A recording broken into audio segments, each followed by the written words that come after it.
yo pensé, hasta aquí. Me giré, miré a mi hermana, como diciéndole adiós, y se apagó todo, solo chillidos. Y intenté ir hacia mi hermana y me dijeron que estás pisando a una niña, estás pisando a una niña. Entonces no pude acceder, había muchos cachos de tren en el medio y me sacaron por una ventana mientras yo veía a mi hermana al otro lado de la ventana inconsciente, embarazada. Y empecé a gritárselo a todo el mundo, está embarazada, está embarazada. Entonces cuando vieron los bomberos, pues fueron a por ella, la sacaron y está en la UCI, no sé nada más, no sabemos qué va a pasar con ella. Ahora mismo no sabemos ningún pronóstico y sé que había mucha gente, muchos gritos, es como una película de terror, justo así. Lucas Veracchio. Veracchio. Lucas iba en el tren Irio en el vagón número 5. Fue a partir del 6 cuando se empieza a descarrilar el... Sí, veníamos andando lo más tranquilo y se empieza a sentir como una especie de traqueteo, un golpe, pum, pum, pum, normal. Es una vibración con la vía. Que es muy, muy habitual, pero después empezó a estar más fuerte la vibración, mucho más fuerte. Yo estaba con mi pareja y ella me agarró la mano fuerte y claramente estaban ya todos muy nerviosos. Fue estos segundos. Y empezó a saltar y se sintió, que fue lo que debe haber pasado, fue el descarrilamiento del vagón 8. Se sintió algo rarísimo, muy sonoro, con mucha vibración. Y ahí todos se asustaron, todos, me incluyo.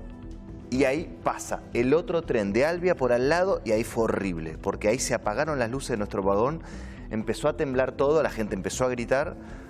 Y ahí fue como un golpe fuerte y el tren nuestro frenó de golpe. Después silencio, mucho equipaje que se movió dentro del tren y gritos en el fondo. En el vagón de al lado, el 6, el que estaba detrás nuestro, el primero que descarriló, empezaba a salir humo, un humo como de plástico, no se había incendiado nada, pero empezó a haber miedo de, bueno, ¿qué hacemos? Hay que romper las ventanas, hay que salir, van a venir a decirnos algo. Creo que había 5 de la tripulación de Irio, me parece, 5 o 6 personas trabajando. No venía nadie, había gente con niños. Se escuchaban los gritos, como en una película de terror del fondo. Y después empezaban a escuchar que con el martillo rompían los cristales. Pum, pum, pum, pum. Y se veía abajo gente con linternas. Que primero yo pensaba que era la policía, pero no, era la gente que se estaba saltando del tren para ayudar a sus familiares. Nada, se desprendieron esas mesas que hay, se desprendieron, maletas, los vidrios, gente cortada. Vi una persona toda llena de sangre que no era sangre de la persona. Y mucha gente en shock. Claro. ¿Cómo sales de allí? ¿Dónde te trasladan? Empieza a bajar la gente de los otros trenes, de los otros vagones del fondo. Yo ni idea todavía que el Albia tenía... los 4 vagones caídos ahí. Me acerco para ver cómo estaba el vagón número 6 y veo que de abajo, la gente que se había bajado baja y dice agua, agua, agua.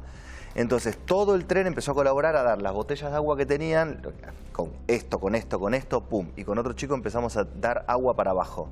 Una persona se sintió mal, empezó a bajar, la ayudamos a bajar y yo ya bajé.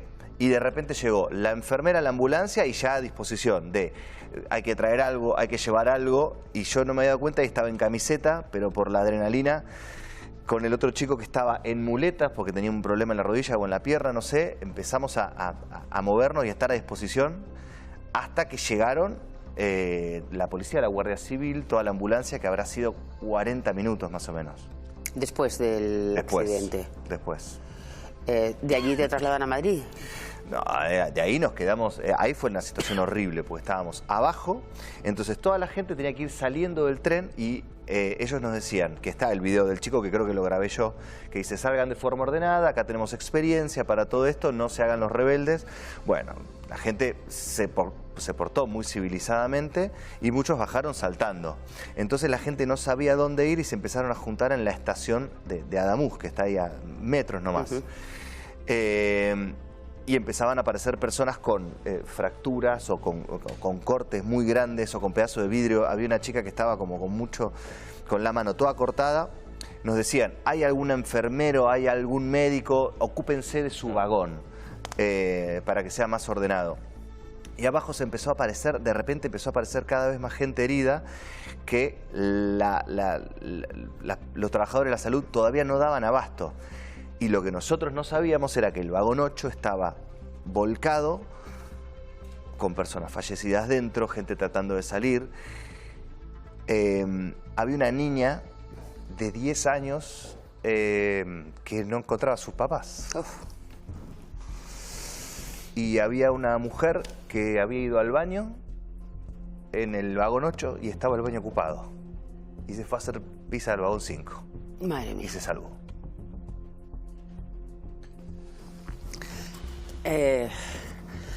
Esta es quizá Bueno, yo desgraciadamente he tenido que vivir una tragedia tremenda y como yo creo que muchos de los periodistas, ¿no? El 11M, que fue distinto, fue un atentado.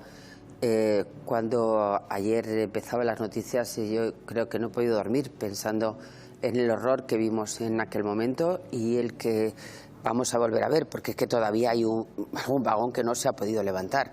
Es que no, y yo creo que no es que no hayan estado, sino que habrá falta algún tipo de maquinaria pesada para poder levantar ese vagón. Habían esperado a que la luz iluminase la zona y a las 9 en punto de la mañana, no sé ahora mismo si se está procediendo a ello o no, era la hora prevista para levantar con maquinaria pesada ese último vagón que faltaba por levantar, el terraplén de 4 metros, porque el problema ha sido precisamente, ha agravado la situación que varios vagones cayeron por ese terraplén de 4 metros y probablemente hayan provocado más víctimas. Últimas noticias que tenemos, se ha habilitado ya en la Comandancia de la Guardia Civil de Córdoba una oficina para que el Servicio de Criminalística recoja el ADN, muestras de ADN de los familiares que creen que pueden tener víctimas dentro de los trenes para hacer el cotejo correspondiente y proceder a la identificación de cadáveres. Así que, más allá de las líneas de teléfono que van a aparecer durante todo el programa a las que llamar, la Comandancia de la Guardia Civil de Córdoba ya ha habilitado en sus dependencias esa oficina para recogida sido retirados. No sé si las vamos a poder ver esas imágenes cuanto antes. Pero... Con Alberto. Alberto, sus hijas viajaban en el Irio. Alberto, hola, buenos días. Buenos días. Bueno, buenos días. Tus dos hijas iban en el Irio.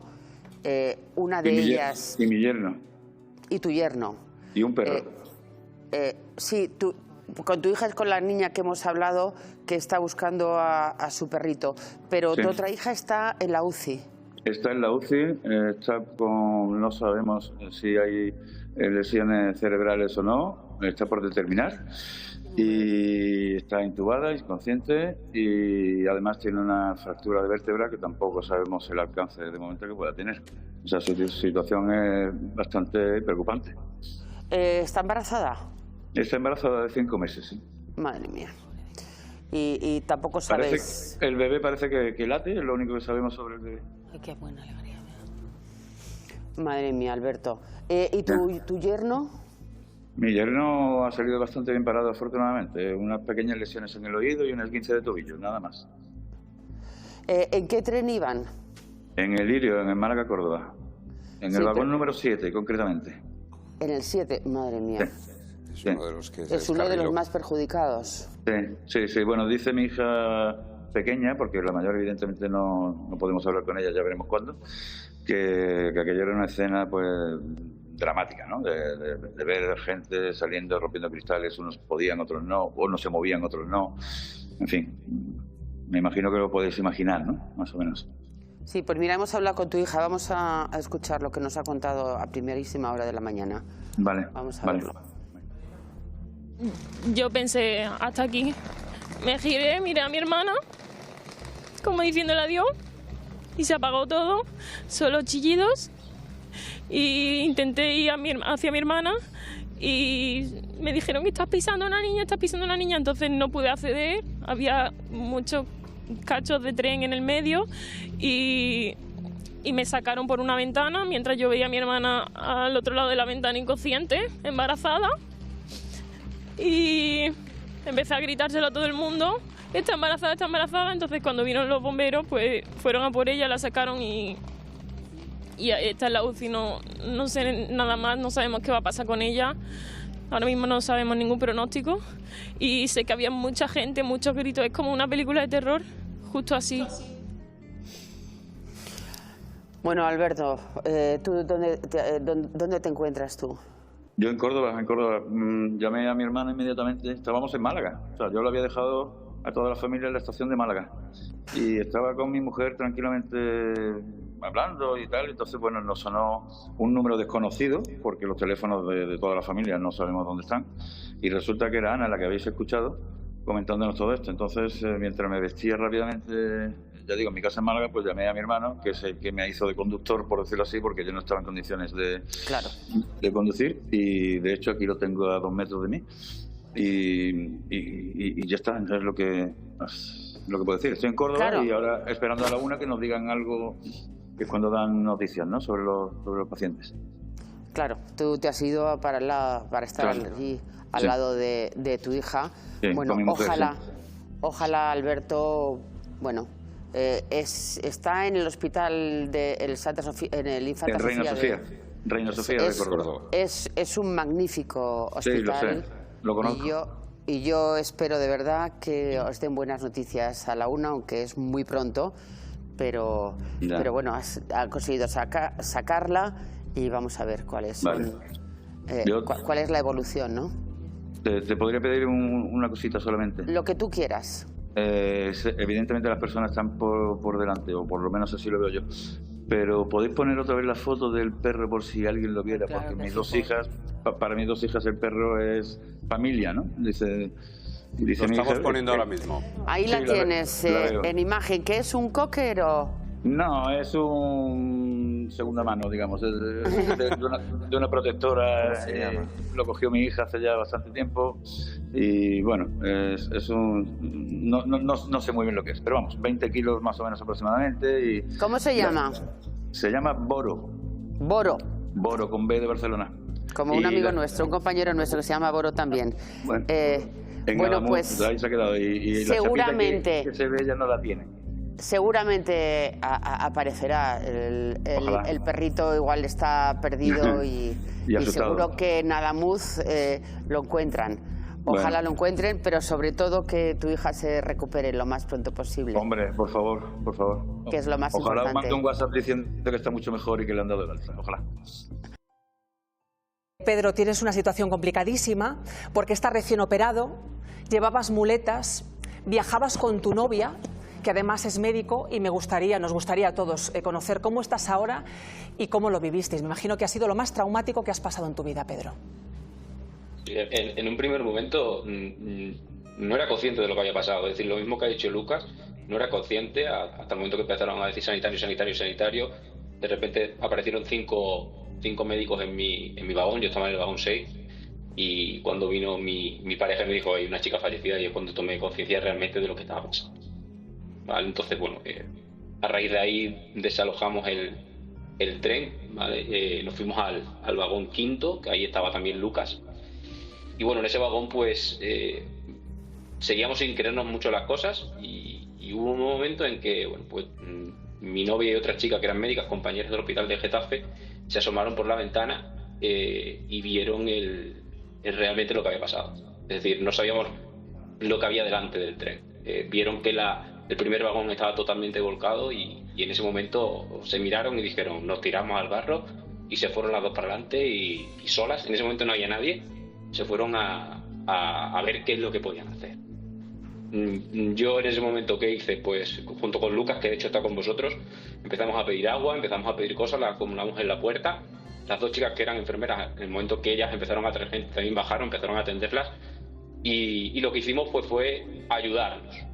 Yo con mis muletas, hace ya un año que me operé, pero todavía sigo un poquillo pachucho, pero con mis muletas las tiré y lo que hice es, ¿qué me decían las enfermeras? Yo las ayudaba. En ese primer momento todavía no había ni ambulancias, ni había nada.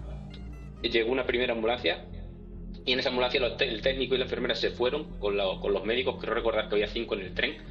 Y en esa ambulancia, con una de las chicas que se quedó allí, la gente que iban trayendo le iba vendando, íbamos limpiando las heridas, nos decían: oye, sujeta aquí, echa suero, haz esto, haz lo otro. Hacíamos lo que hacía falta, pero es que creo que es lo que hay que hacer. Y nada, ahí lo que hicimos pues fue acompañar, ayudar a la gente en lo que buenamente pudimos. Si tenían frío le dábamos nuestro abrigo, abrimos la maleta y le dábamos una sudadera. al final lo que teníamos que hacer era ayudar, sentarnos con ellos, hablarlos, abrazarlos, hablar con sus familiares, llamar por teléfono, y eso es lo que hicimos. Realmente lo que hicimos es ayudar y poner todo lo que estaba en nuestras manos. Oye, Y Pedro, después, bueno, vosotros no erais Sí, sí. conscientes de lo que había ocurrido con No. el otro tren. No, eso le iba a contar ahora. Mi chica, mi pareja Irene, bueno, ellas siguieron, transcurrió el tiempo y ella se metió con los bomberos en el vagón que estaba caído, el primer vagón el primer volcado de nuestro tren. Se metió dentro con los bomberos y una vez que estaba dentro del tren, escuchó por la radio, estando con los bomberos y viendo pues qué es lo que podrían hacer. Ya había gente que estaba fallecida, otra gente no lo podían mover porque no tenían medios para sacarlo. Dijeron, veniros para acá, que aquí hay otro tren y es mucho más gordo. Cogieron, salieron del tren y se fueron corriendo, no había ni luces, iban con los móviles, iban con todo, y cuando llegaron allí ya eso era la catombe. Nos contó Lucas que se acaba de marchar porque quería ir corriendo a ver a su hijo al colegio para verlo y es lo que más necesitaba en este momento, ver a su hijo. Nos contó que impresiona mucho cuando empiezan todos los teléfonos caídos, tirados, y empiezan a sonar. Bastante. De hecho, no eres consciente realmente cuando empiezan a sonar. No sabes lo que está pasando. No sabes. De hecho, en mi vagón hubo un vídeo que se hizo, alguien publicó un vídeo en un primer momento y la gente no era consciente todavía de nada. Lo único que decían, si mi padre ve esto, ¿qué va a pensar? No éramos conscientes de lo que había pasado. Es decir, hasta que, como le digo, hasta que no se vio realmente eso, la chica que había fallecido en el vagón, y cuando después se asomaron por la ventana, por la puerta que se abrió y vieron cómo estaban los vagones delante, no fuimos conscientes realmente de lo que había pasado. Tu novia es médico, ¿no? Tu novia es médico. Sí, es doctor. Pero es de las pocas que han podido ver lo que ha ocurrido en el otro tren. Fueron, según me dice ella, y por lo que yo sé, había 5 médicos en el tren y los 5 fueron al otro tren, en un primer momento. Y estuvieron allí los 5 hasta que ya llegó un momento, yo no tenían medios, no tenían nada, y cuando ya empezaron a llegar los servicios, ¿no?, que tenían que estar, que estaban bien preparados, pues ya fue cuando nosotros nos volvimos. Nosotros nos volvimos los últimos, los 7 últimos que quedaban allí, es decir, nos quedamos esperando a que nuestras parejas terminasen, en este caso, y nos fuimos, y nos volvimos para... ¿Y cómo está ella? De hecho, estuvimos bueno, pues, fastidiada. Al final es duro. Ella estaba llena de sangre, todo el pantalón entero lleno de sangre, el abrigo lleno de sangre, intentando ayudar a la gente, intentando salvar la vida a la gente. No es fácil. No es fácil. Patricia. No, decirle a Pedro que es verdad que es pronto, ¿no?, para sacar un pozo positivo de todo esto, pero sí que hay que aplaudir la solidaridad de la gente. Tú hablas del papel que ha tenido tu novia. Estamos rescatando testimonios de personas del pueblo que se ayudaron. Ella y el de todos los sanitarios que había y cómo se volcaron. Exacto. Tanto las chicas que eran enfermeras y todo el mundo que ayudó. Es decir, es que si no nos ayudamos entre nosotros en ese momento, que no había nadie, es que no había nadie en ese momento. ¿Qué hubiese pasado ahí? Uno de los pacientes, de los familiares de los pacientes, y nos va a atender en directo para contarnos cuál es la situación que están viviendo. Le doy paso a ellos, compañeros. Sí, nada. Tranquilo, no hay prisa, yo no tengo prisa.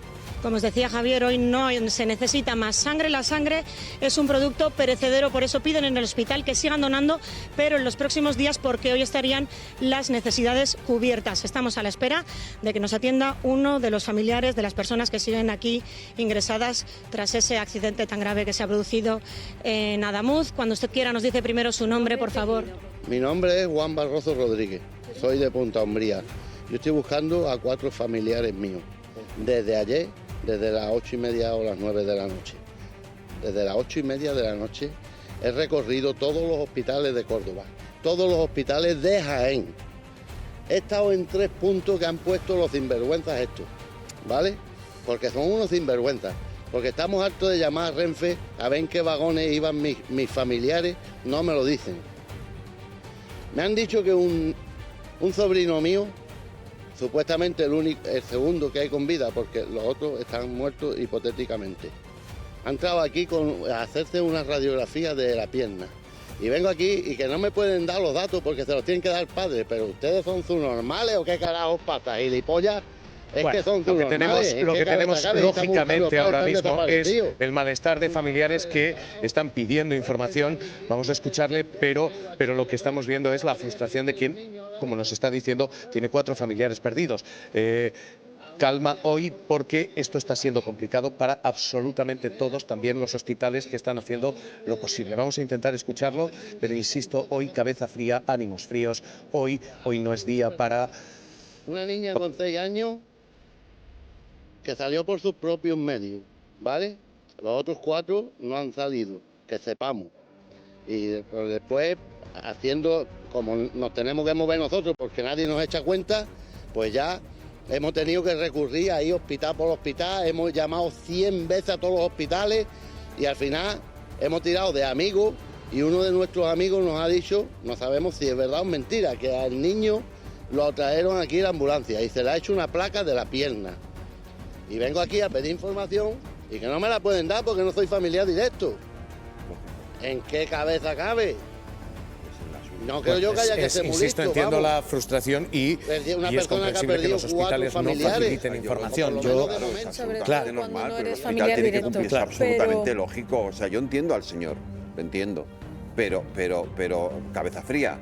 Es decir, están haciendo un esfuerzo sobrehumano en los hospitales y todos los servicios de emergencia. Seamos un poquito sensatos y pongamos las cosas. Hombre, un hospital no te puede dar información si no eres un familiar directo. Respecto